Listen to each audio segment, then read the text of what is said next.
नमस्कार, जय Hind, Vande Mataram. EPS 95 pension धारकों, आपकी पेंशन से जुड़ी आज की लेटेस्ट ताज़ा अपडेट में आपका स्वागत है। ईपीएस पेंशन को लेकर दो बहुत ही बड़ी महत्वपूर्ण अपडेट आ चुकी हैं ईपीएस के सभी पेंशन धारकों के लिए। अगर आप भी पेंशन लेते हैं, ईपीएस की चाहे अधिकतम लेते हैं या फिर मिनिमम पेंशन लेते हैं, तो आप सभी पेंशन धारकों की अधिकतम और मिनिमम पेंशन और वेतन लिमिट को लेकर बहुत ही बड़ी खुशखबरी है।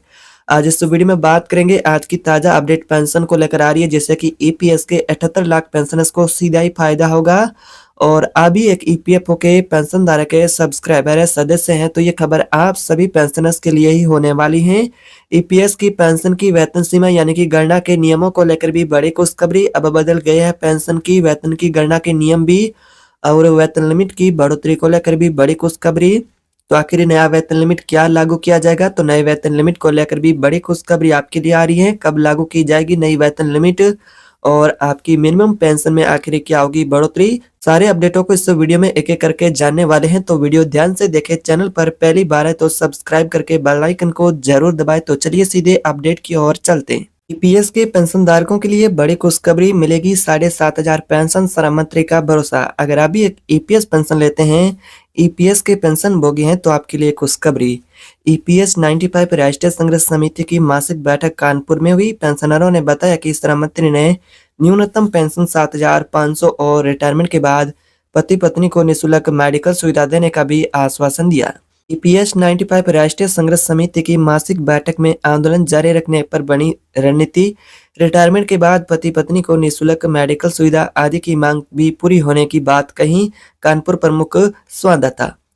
ऑल इंडिया ईपीएस राष्ट्रीय संघर्ष समिति कानपुर मंडल की मासिक बैठक रविवार को रावतपुर बस स्टैंड में हुई थी।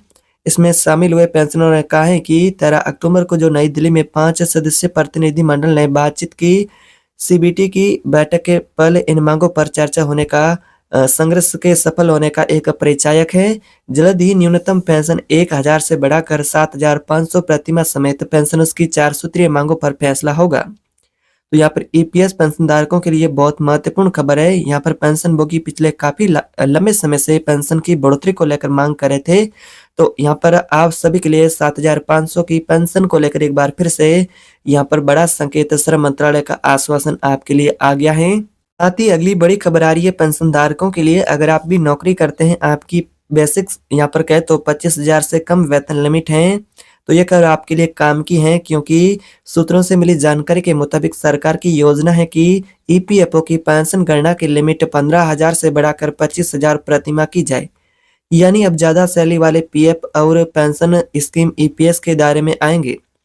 इससे करीब 1 करोड़ से ज्यादा कर्मचारियों को सोशल सिक्योरिटी का फायदा मिलेगा। ईपीएफओ की central board of trustee CBT इस पर दिसंबर या फिर जनवरी की बैठक में फैसला ले सकती है। अभी तक नियम क्या है? तो अभी तक ईपीएस यानी कि कर्मचारी भविष्य निधि और कर्मचारी पेंशन योजना का फायदा सिर्फ उन्हीं को ही मिलता है जिनकी बेसिक यहाँ पर गणना के लिए 15,000 या उससे कम है। अगर आपकी यहाँ पर बेसिक इससे ज्यादा है तो आप चाहे पीएफ में योगदान से बाहर रह सकते हैं। कंपनियों के लिए भी ऐसे कर्मचारियों को ईपीएफ में रजिस्टर करना अनिवार्य नहीं होता है।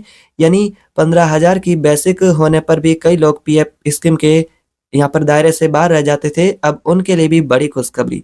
क्या बदला होगा अगर ये नया प्रस्ताव पास हो गया? तो जिनका बेसिक यहाँ पर बात करें 25,000 उससे कम है, उन्हें ईपीएफ या फिर ईपीएस में शामिल होना अनिवार्य हो जाएगा। इसका मतलब है कि आपकी बेसिक से पीएफ की कटौती जरूर होगी, आपका एम्प्लॉयर भी पीएफ में उतना ही योगदान देगा, और रिटायरमेंट के बाद भी आपको बेहतर पेंशन और ब्याज मिलेगा।